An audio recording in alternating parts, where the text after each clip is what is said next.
And I'm glad you're here. And you're the hardy ones that can come through rain. Anybody wants to know? You're the ones that can. Thank you. So I'm really excited today to introduce you to Christopher Goffard. Christopher, would you come up and join me? Pioneered podcasting. Got the LA Times to decide to jump into it. And he's also a novelist. He's got a lot of accolades, and they're all well-deserved. But before we begin, I want to share a few stories that I hope will help you understand why I am so happy to have Chris with us today. I think he's a rising rock star, and someone I hope you're all going to listen to, as you will enjoy listening to today as much as I do interviewing him. Chris is a graduate from Cornell with a degree in English.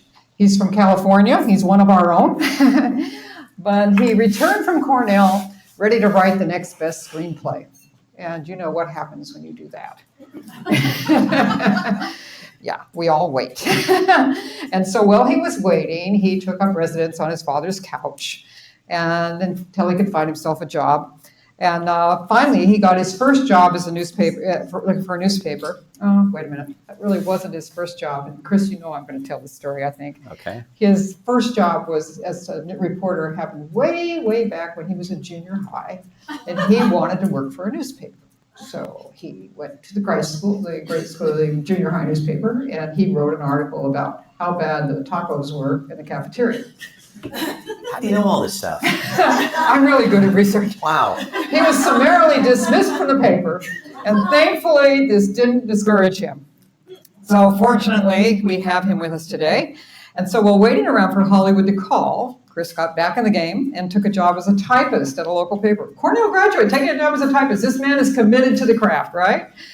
So from there, he landed a job with the St. Peter's Times in Tampa, where he cut his chops as a journalist and covered everything from cops to City Hall.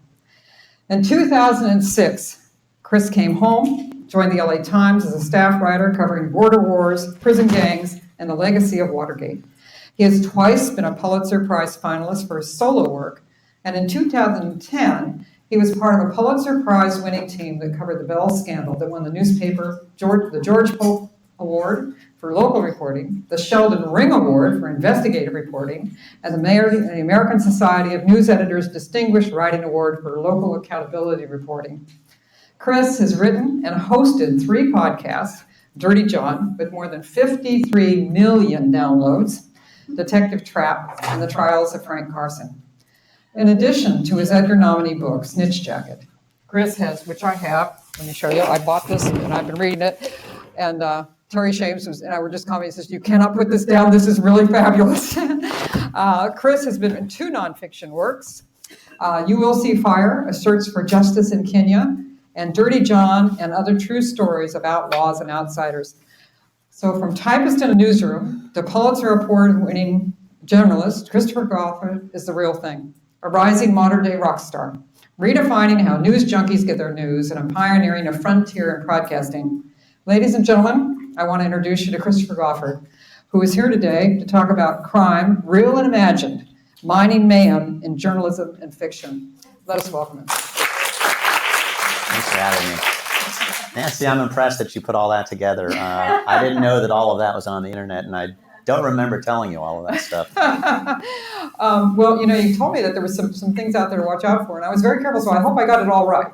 Oh, good. Including the grade school story. All accurate. Yes, I was kicked off my first newspaper at 13 years old at Bancroft Junior High, not too far from here, actually, for writing incendiary editorials about the cafeteria food. And I was it was a summary execution, basically. They hauled me into the English teacher's office, who was also she was the newspaper advisor. And she said, I'm sorry, you can't be in this class. There's a conflict with your schedule. And I said, oh? And so I did a little investigating. Turned out that was a ruse. And I was being lied to. And it's not the only thing that gave me the chip on my shoulder toward authority, but it helped. So, Chris, we're going to talk about 3 really different types of writing that you've done, because being writers in this room, I think we're all interested in what you've done, but also the way you've approached it. And I want to begin a little bit with, you graduated Cornell, you're anxious to come to Hollywood and come back, and you really wanted to be a screenwriter. And Obviously, you ended up in journalism, much to my happiness that you did that. Talk to me about your beginnings as a journalist. Well, I was working in Hollywood as a script reader. I was at a company in Venice, and it was kind of a marginal company, so we got the worst scripts in town. And my job was to read 2 of them a day and write up summaries of the plots so that the boss could pretend to have read them himself when he was saying no to the people who submitted them. That was my job for about a year, and I hated it. I was ready to jump out a window, and I couldn't get into journalism because I had no experience. So I decided to start at the absolute ground floor, which was I think my job was editorial assistant, or newsroom assistant, or something like that. It's basically a minimum wage job in the newsroom. What I remember doing is typing up letters to the editor. People would scratch out letters to the editor, in pencil on lined paper and send it in. And it was my job to type it up on an electric typewriter, which still existed back then. I think young college graduates today don't realize how much you really have to start at the bottom and work your way up. So it's really good to see this, because I think it gave you some real soul background here. So 22 years later, you've come from crime scenes to the ER, from Skid Row to the City Morgue and City Hall. In my opinion, that either eats you up or you eat it up. So how would you feel about that? What has it done to you? How has that changed you? Oh, I mean, it warps your mind and your perspective in all kinds of unhealthy ways. I'm not going to lie to you. You write about crime and murder and killers long enough, you begin to look at people a little differently, and you expect that the carpenter coming, or the carpet installer coming, or the plumber or the roofer is going to murder you, because you've written about the murdering carpet installer and how he came to do his job in the afternoon and climbed through the window at night and murdered the family who lives there. So you don't get these things out of your mind. And I don't advocate it as a great way to live. It does make you a little more paranoid. The other thing it does is it forces you to compartmentalize, because if you're a crime reporter, you're writing about people in a lot of pain all the time, right? Parents who've lost kids, people who've lost brothers, sisters, parents, and the level of sorrow and grief that you deal with daily is more than most people probably could handle. So you have to be very empathetic while you're on the job to do it properly. But you have to be able to kind of build a moat around yourself emotionally when you get home. Otherwise, if you absorbed even a fraction of that pain, you would go nuts real fast. And you won't be able to get the story out. Right. Because it'll break you. Yeah. Many of the stories that you've written, and some of the research I've done about you talk about getting into this. They talk about other stories I've read talk about getting into the psychology of the criminal mind. But one thing I read that you were interested in, which really I found fascinating, was that you were interested in the psychology of the investigator. Right. And talk to us about that. Well, the second podcast I did is called Detective Trapp. It's about a homicide detective in Anaheim named Julissa Trapp, and she found herself pursuing a series of, turned out to be 2 serial killers who were abducting women from the streets of Santa Ana and Garden Grove and killing them. And the series culminates with her sitting down with one of these guys over the course of 13 hours and getting a confession out of him. And she is basically the cop shows I always liked were the ones that had nothing to do with the chases and the guns, but all about the psychology. Like Homicide on NBC was my favorite show because the interrogation scenes were always fantastic, and she really reflects the best of the interrogation master type detective whose job really doesn't involve the gun at all, but she really has a deep intuition about how people work. And she has a profound empathy for the victims, and she's able to counterfeit a kind of empathy with these killers, kind of weaponize it, and elicit a confession. So she was fascinating to me. Detective Trapp is the name of that podcast, if you get it. It's the one I did after Dirty John. You could get it on Spotify or wherever you get your podcasts. You have a paraphrase something from that where you're talking to her and she said something about, well, what do you wear when you're going to interview a serial killer? That is really good. Only a woman would think that. I mean, I'm the first person to think, what am I going to wear when I go someplace? So yeah, that's the level. That's the level of detail at which she operates, and she opted for green, something that was kind of gentle but also communicated strength. So she thinks of all of these. She thinks of all of these things. And when you're interviewing people, I read that you try to kind of make yourself small to kind of get into. And how do you do that? Why?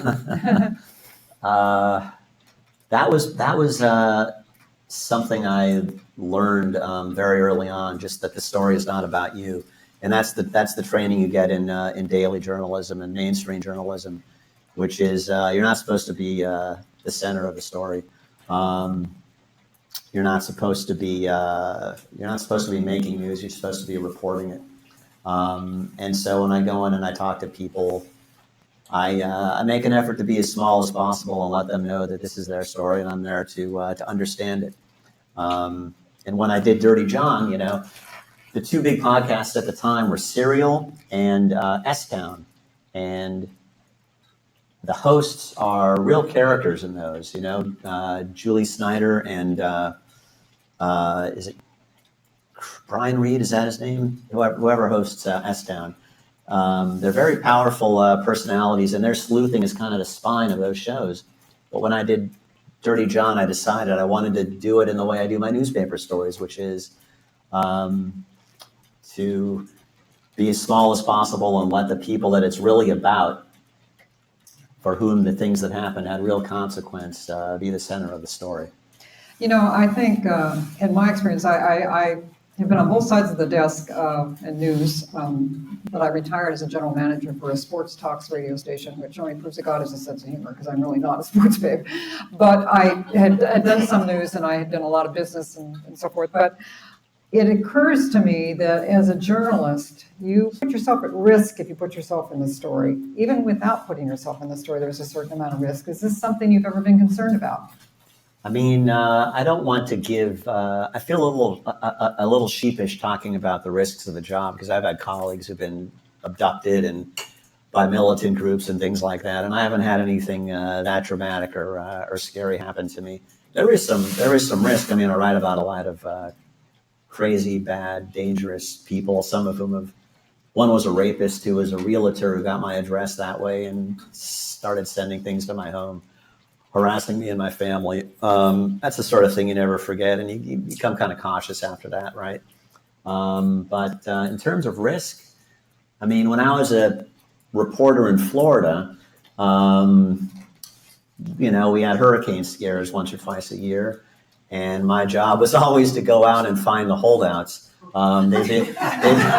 There's always some guy out in the woods I'd have to bump down a road to find his trailer and knock on it and ask him why he was refusing to leave his trailer.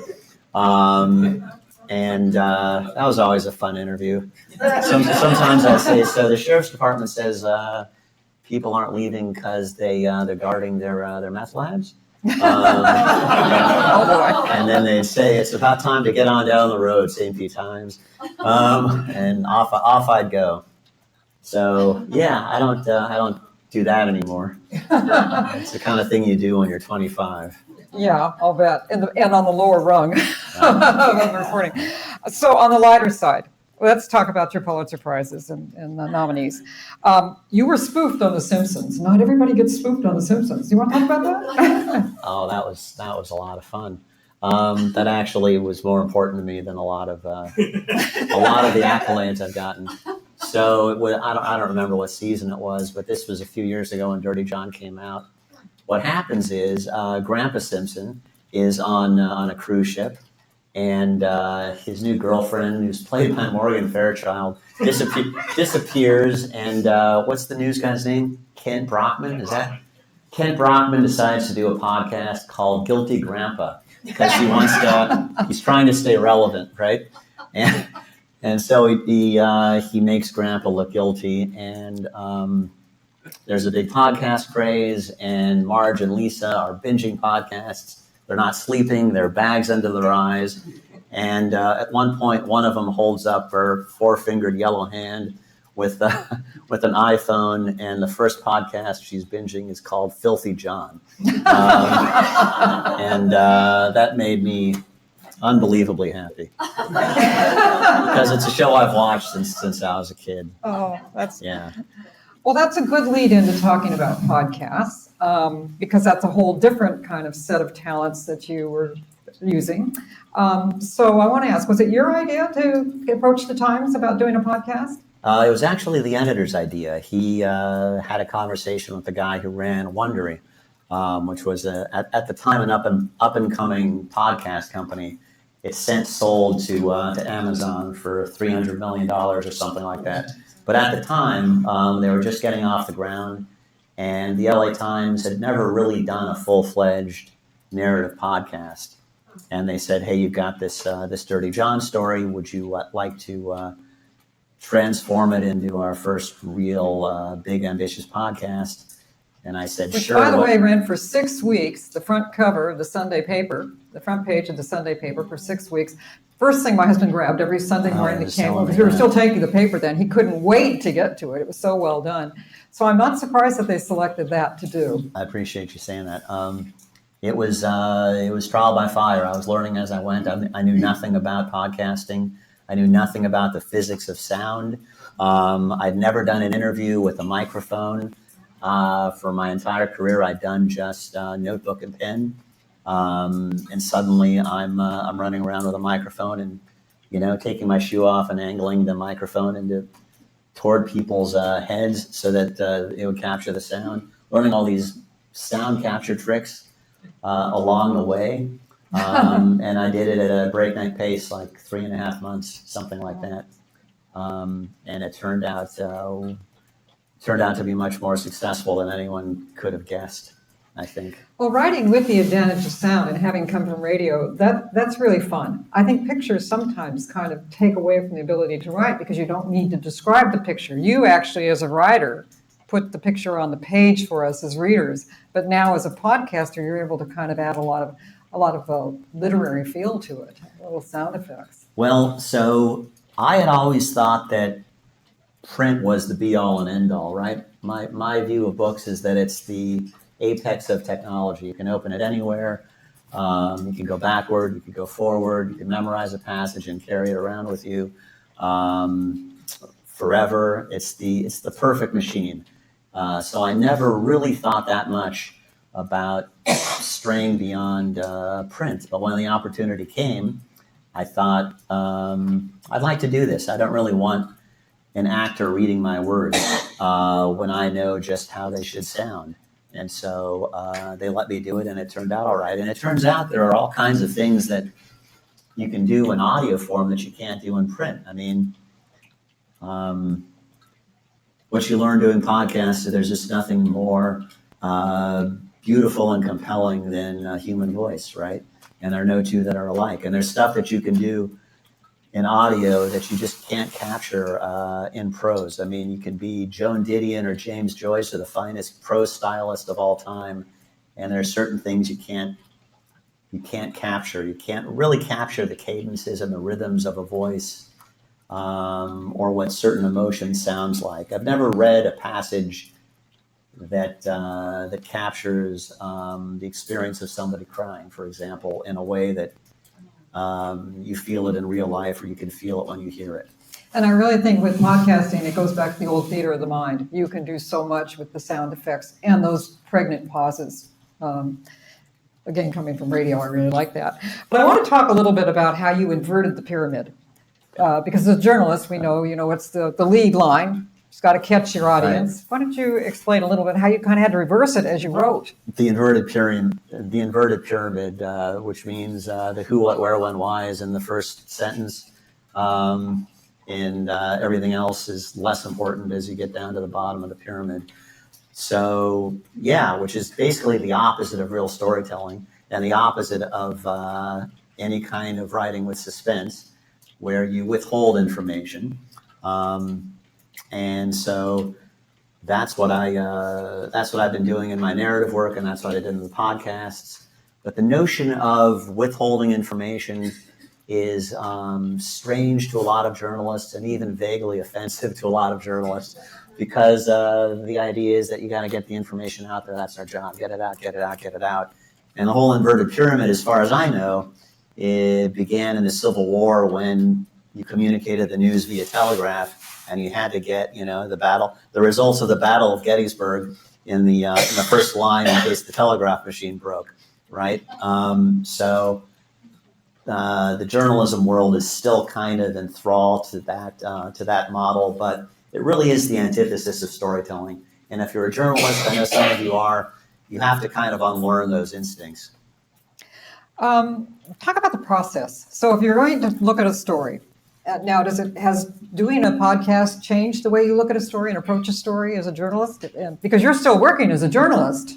Oh yeah, I mean, it's all scrupulously fact checked. But a lot of podcasts only work if you get people who are good storytellers and are willing to open up about what happened to them. I mean, you need audio and stuff. You can't really reconstruct things in a podcast the way you can in print and make it vivid for people.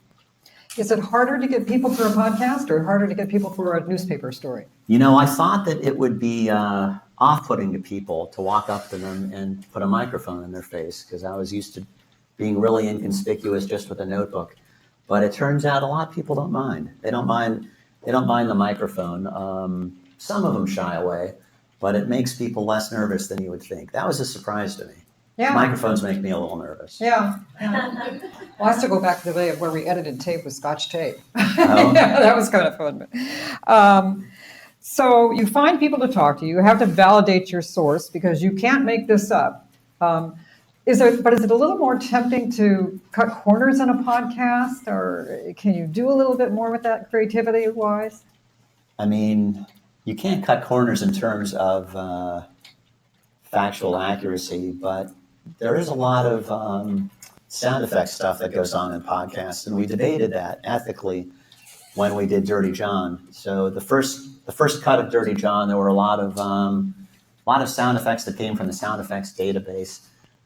Like I ran out to the. I'm trying to build a scene because the main character Deborah Newell moves into a waterfront home with John Meehan on Balboa Island, and so I ran out there and I'm trying to capture the scene. My microphone is on top of the water, trying to get the sound of the waves. So you didn't have a Foley artist? I didn't know. It was just me. It was just me. But they didn't like what I got. The wind distorted it, so they went to the Foley. They went to the Foley database, and they got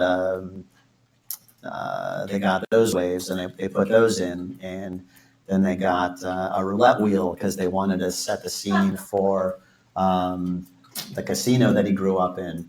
And then at the end, when there's a stabbing, they got the Foley version of a knife being kicked out of a hand and clattering to the pavement. And we listened to all this, and we said, we still are a newspaper. This is our first big podcast. There's a whole industry now that exists merely to discredit us and to call us fake news. We can't give them any ammunition. We got to set a good precedent going forward. We're not going to have any fake sound effects. So we cut them all out, which I think was it was a good policy, I think. Yeah, I agree with you, and I'm glad you did. But I think it's interesting that you went down that road to look at how to be creative but not cross the line. Well, we were collaborating with a podcast company whose whole mission is different. Like Wondery is full of immersive sound effects, right? Some of them very gory, and we decided that we needed to do things our way to be ethically comfortable with them. So the Times is obviously on board with this and excited about it and doing more. And I did 2 more with them. The last one was called The Trials of Frank Carson. And that just came out. Came out a couple of years ago, I think. And it's about a defense attorney in Modesto, California, who finds himself accused of murder. He's accused of being the mastermind of this complicated murder conspiracy. And because the prosecutor botched the discovery part of the case so badly. The judge actually let this lawyer, Frank Carson, out on bail. So I get up there and I see one of the stranger things I've ever seen in my life covering police and courts, which is this defense attorney is in one courtroom defending accused killers in the morning, and then he packs up his bag, goes down the hall, and he's a defendant as a murderer, as an accused murderer, in front of another judge in the afternoon. And this case went on for, I think, 3 years. It's the second longest murder trial in California history. Oh my God. Trials of Frank Carson. Wow.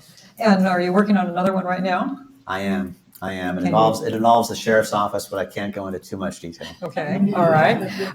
So we'll switch gears a little bit, because now you've seen a journalist, you've seen a podcast creator, and Chris has also been an award-winning author. He has an Edgar Award book here that he's got for sale back here, little commercial message. And I'm going to share with you kind of a funny story. Chris said, Nancy, anytime you have a question, be sure, give me a call.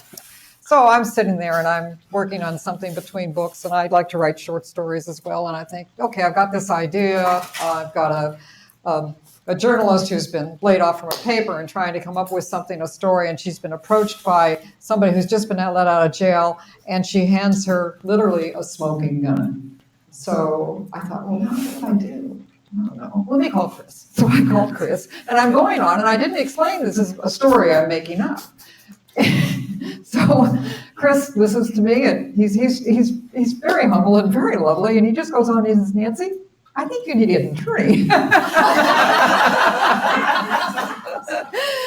I thought, man, Nancy has a pretty interesting life. And finally I said, and he was quiet, and he said that, I go, Chris, I'm making this up. This isn't real. Well, I thought, okay. Good thing to clarify. Yeah. Right. So, yeah, and he had his journalism hat on, and he thought, no, I am not being a journalist right now. I'm retired. I can make up the news now. This is what I can do. So your work as a novelist. I'm going to read to you a review from Snitch Jacket, which you have to read. This is absolutely wonderful. It's a starred review. In Goffard's impressive debut, a darkly comic romp through Southern California's underworld, Benny Bunt, 41-year-old dishwasher, finds his main escape in the Greasy Tuesday, a blue-collar bar in Costa Mesa. Among the recidivism misfits, his is a harmless, familiar face. What they don't know is that Benny is a snitch who earns pocket money by ratting out his buddies to the cops. Enter one Gus Mad Dog Miller, a massive bearded Vietnam vet covered with prison tattoos. Gus holds court at the bar with outrageous tales of his exploits, military and criminal. Gus soon becomes Benny's best friend and seeks his assistance in a contract killing. Only problem is, the police botch their surveillance, and Benny ends up taking the fall for a double homicide committed at the Hauling Head Festival of the Mojave Desert. Gifford's promise shimmers with intelligence and humor, and he has a keen ear for telling detail. Fans of such curlish noir scribes such as Charlie Houston and Dwayne Sikorsky will be richly rewarded. That's a nice review. You gave away an awful lot of the plot in that summary, didn't you? Sometimes reviewers do, don't you just kind of think? But I started the book, and it's absolutely fabulous. Thank you. And it's based on a real thing that I covered in Costa Mesa. You know, I was going to ask you that because you and I talked once. How much of what shows up on the page is real, and how much is something that you've kind of manufactured? Do you need something real to anchor in, to jump from? Oh yeah, the first novel I did, Snitch Jacket, a lot of it was bits and pieces from stories I'd covered that I could never get into the newspaper stories. So in this particular case, there was a murder for hire plot hatched in a bar, in a Costa Mesa bar called The Stag. There's a guy living in the closet working as a janitor, and he was a third striker, so he didn't carry a gun, but he was supposedly a hitman, and he gets a contract to kill somebody, and he turns to his best buddy at the bar, who happens to be a police informant. And the police wire him up, and he can't get his buddy, the janitor, to tell him who the victim is. So they followed him all the way up the coast. It becomes a full-fledged caper, and I wound up interviewing the hitman, in jail, and he became the model for Mad Dog Miller in the story. And I think he's probably passed away by now. But one of the detectives said, "Yeah, we got him dead to rights, but he won't reveal who put him up to this contract killing. He doesn't want to inform. He doesn't want to wear the snitch jacket." And I thought, the what? The snitch? He said the snitch jacket. I thought that's pretty. That's a pretty interesting turn of phrase. That's kind of lyrical, actually. And it was basically on the basis of that skeleton of a plot and a title that I really liked that I wrote the whole book. And you've been tapped on the shoulder, and now you have to be a novelist because Right. you can't let it go, and that's Right. what happens. I read, and I'm going to paraphrase a little bit, that you believe a book is a perfect machine with long sentences and lyrical with lots of pauses. I like that because it does give you a chance to really think about what you write. So often when you're writing something, and particularly in Chris's work, you read it and you kind of just have to sit down with it and then go back and read it again because it just really resonates. And I can see where this was a story that wasn't going to let go of you. And now you had permission. You were giving yourself permission, although we're going to talk about that because you and I spoke one time. He says, okay, that's kind of hard sometimes because you think this is a real story. Where do I leap off? Right. And what are yeah. you finding in that process and leaping off to the fantasy world here? Yeah, it's tricky because you like to have real life models that you can build on. It's hard for writers to invent things completely out of whole cloth. Maybe some of you have this experience, but usually a character is based on 5 or 6 different people we might know, an amalgamation of traits. Yeah. From friends, relatives. You don't necessarily want them to be too identifiable. Although they always do think they are. They go, that's me, and you go, no, Sometimes. so not. Sometimes they are. So you have to, you have to be careful about that. But I find it very hard to create unless I have an image in my head of somebody that I'm thinking of that I can describe. So your process, Chris, you're writing both fact and fiction at the same time.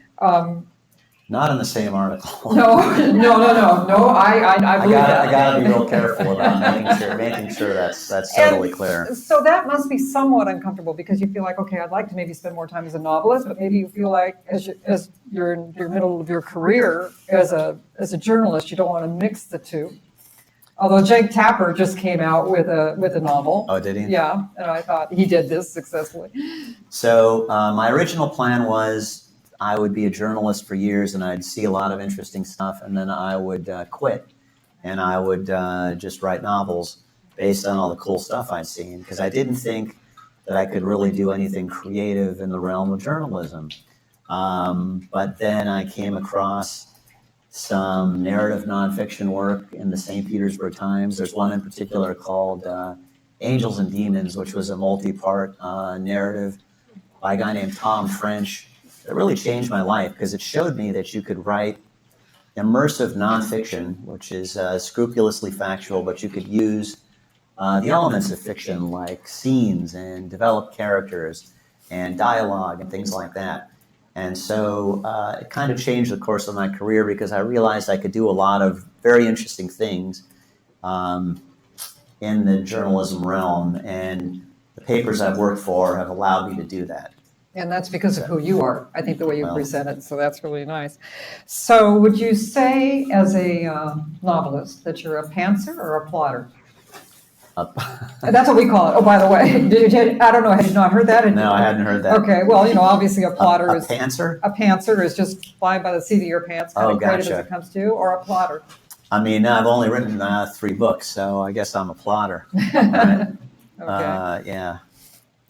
Well, I think sounds to me like you may be taking the long road back to Hollywood, but I get the feeling there's something there for you coming up, and you are on the lot, so Right. This is a good thing. Yeah, we're developing my last 2 podcasts, so we'll see how that goes. So your dream may come true yet.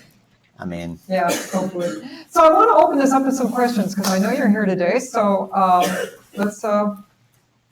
Okay, I can't.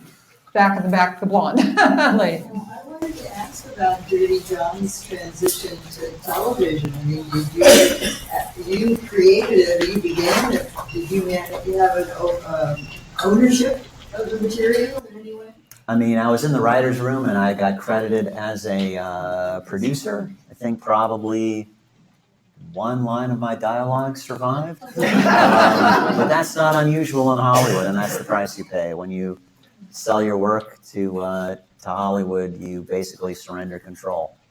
So I'm happy if the TV series draws some attention to the podcast or to the written series, which is what I'm personally proud of, and what I take pride of authorship in. This gentleman here, second row. When you write fiction, do you have the luxury of going to all the places you write about? I know you can, like, if you want to write about a prison, you can Google it, you pretty much see every whole how it's constructed and built, but you would actually go there? Yeah, I mean, most of the places I've described, I've been to. I try and give my stories a sense of place. Yeah, like the bar that a lot of Cinch Jacket takes place in some bars in Southern California that are based on real places that I've seen. Although I guess it's possible to fake it now with YouTube. You can find just about anything on YouTube. But I like to be able to go to places and write about them because they're always different than you would imagine them to be. There's an aura when you walk in, the people and the pace, the vigor of the whole thing. You mentioned that you had your characters might be a composite of a number of people that you know. Do you ever use, like Keith Kessler always put himself in the book somewhere, or one of his friends was always in part of it? I mean, I haven't had a journalist hero yet, but I may. I think you should. Next question. Yes. Where is the line between what you do in journalism and podcast work and crime and entertainment? Because I think about this when I listen to a true crime podcast that is interrupted by an ad for something. Like a mattress. It reminds me that these are people who suffered because they're victims. And in a way, somebody's making money off of it. So. I'm really happy you asked that question because it's on my mind constantly. And it's a reason I don't really love the true crime genre. Even though I'm associated with it in some ways, I don't like most of its products for exactly that reason. I particularly don't like the ones that presume to get inside the minds of serial killers, and the psychology of sadism just isn't that interesting to me. I'm much more interested in the stories of victims and how they're coping and how they deal with it. So I just think as long as you try and approach it responsibly, and I'm proud of the work I've done, but the genre itself can be exploitative. And if you're going to do this kind of work, you have to be very mindful of it. I'm glad you asked that question because it's an important one. Terry. I'm old. I grew up on radio.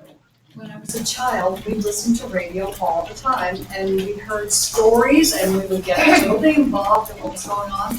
And then I see podcasts coming on, and I think, it's just like going back to radio. So what do you think happened there? Why do you think?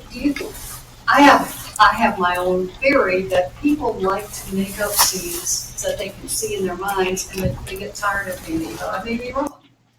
I think that's exactly right. And I grew up loving old-time radio. Orson Welles, The Adventures of Harry Lime, The Shadow, Quiet Please, Suspense, Leiningen versus the Ants, which was one of the Suspense episodes I loved. I grew up loving all of that stuff. It was already old-timey by the time I was growing up. But you can create an image in someone's head, with a creaking door in audio that it would take a lot of money to replicate in a visual medium. So yeah, I think it's a lot of what podcasting is just a rediscovery through this new technology of the joys of old time radio. And that's, I think, why I dared to do it myself, because I was weaned on that stuff, and I loved it. And it's really given to mystery. You know, Right. and anytime you take one of the senses away, the other senses are heightened. So if you take the pictures out, you know, having spent 25 years in talk radio, it's amazing the pictures you can create and the relationships you can create. One of the things that would happen in talk radio, people would call in and they would tell some person they had never met before their life story, which would go out over the airwaves. I was at KNX, 50,000 watts. We covered from here to Mexico. Somebody would tell you their life story and you think, it was an intimacy. Right, They thought right. it was an intimacy. That this was, they were talking to their best friend. And we were all listening and thinking, oh, okay. And then getting back to you, and this is brought to you by, yes, Georgia. Thank you. What's particularly impressive to me is how you appear to so gracefully manage several concentric circles of your creative work. So if I understood correctly, you're still working as a journalist for LA Times, and you're developing with a team, adapting some of that work. You're also continuing to do a podcast or investigating, but you can't discuss it, that involves the sheriff's department. So there are at least 3 areas of focus. Have I missed another one? Are you working on short stories as well? Yeah, Yes. always. All right, we love it, especially those of us who try to wear several hats simultaneously. But the question of balance and focus, the logistics of all that, I would love to hear you talk about, and how you do very specifically manage one area. I don't know if I manage it that well, but my operating premise is that you should not segregate your passions. You know, if you love fiction, if you love journalism, if you love podcasting, you should find a way to marry them and make them all pay for you. You know. And then, are you still working with Wondery, like on your most recent? Not yet. Possibly, but not yet. I was curious about if you worked with them after Amazon took them over. A friend of mine is actually a producer at Wondery, and I wondered how that had impacted how they're. Well, it's more complicated than it used to be. When we did Dirty John, there were probably 500,000 podcasts out there, and now there are many millions, 2 or 3 millions. And so the competition is very steep. It's a lot harder to break through. And everyone seems to have one. There's a podcast for every micro niche, micro obsession. Every one of the Real Housewives has one. Every celebrity and semi-celebrity has one. Every comedian. I mean, it's a lot of competition in a way that I didn't have to deal with early on. So it makes it harder to get stuff made. Even with your track record. Yeah. So, has there been a frustration as a novelist? Do you feel like, why can't this just go faster? Oh, always. But that's one of the reasons you do stuff just for yourself. I know a lot of script writers. They work in TV or movies, and they're endlessly frustrated because that's their whole identity is creative people. And I try and diversify in a way that I'm not dependent on people greenlighting any particular project. And I just think it's important to do stuff for yourself. William Goldman said all this in his book. You know, what's that? He was writing about so many things. Yeah. Yes. Any other questions? Yes. I'm just curious what you think the future holds for writers and journalists, TV screenwriters, just with AI in mind. I just recently graduated college, and I've just been hearing it may be changing, definitely is changing, and I'm not sure. There's so much in the industry. Can you repeat the question? She's concerned about AI, which is one of the things we just went on strike about. The fear is that the studios will hire one writer to basically smooth out whatever AI coughs up. You know, you can say, AI, give me a cop show set in the 70s, give me a gruff older cop and a semi-naive younger cop, and give me 6 episodes, and AI will cough up something, and that'll, Yeah, in 30 minutes. and Yeah. 30, and then they'll hire one writer instead of a room full of them to create a whole show. That was the anxiety, and was one of the underlying reasons for the strike. And yeah, I'm very nervous about it. I think we all are. But a lot of it is cribbed from previous publications and so forth. So unless you're really careful, that is copyrighted material you're taking in. Well, although if you go on the Atlantic, you can find a searchable database, and you can find out if they've taken your book to feed the brain of the AI machine. And it turns out my latest book is on there, along with many people I know. So they're not asking permission. They're not waiting for it to be in the public domain before they take it. They just hoover things up. The Atlantic database? No, the Atlantic magazine. Go to theatlantic.com, and they have a database where you can search. There's one of the big AI engines. It's not. Is it Chat? It's either ChatGPT or the other big one. Yeah, it might be that one. Mm-hmm. But yeah, you could search the titles that you and your friends have written to see if they've been appropriated by the machines. However, getting back to you as a young college graduate, don't let that discourage you. Yeah. I mean, just keep going, because you have to create yourself, and your talent gets better the more you work at it. I was just gonna ask what you would suggest to a young writer. Right. I mean, develop your voice and don't be discouraged. And I don't see artificial intelligence faking a human voice very well anytime soon, right? Any other questions? Listen, I want to thank you, Chris, so much for being here today. This has been a real treat for us. A wonderful opportunity. Thanks for having me. Thanks for braving the rain to get here. I really enjoyed listening to Chris today and getting together with our new location. I want to welcome you here. We'll be here next month with Gigi Pandian, who's coming down from San Francisco to talk to us. Gigi writes the Secret Staircase Mystery, The Accidental Alchemist, and the Jaja Jones Treasure Hunt Mysteries. So if you're not already a member of Sisters in Crime, please go online, sistersincrimela.com, join, because we've got a lot of fun things coming up this year, including the LA Times Festival of Books, where if you're a member, you'll be able to sign.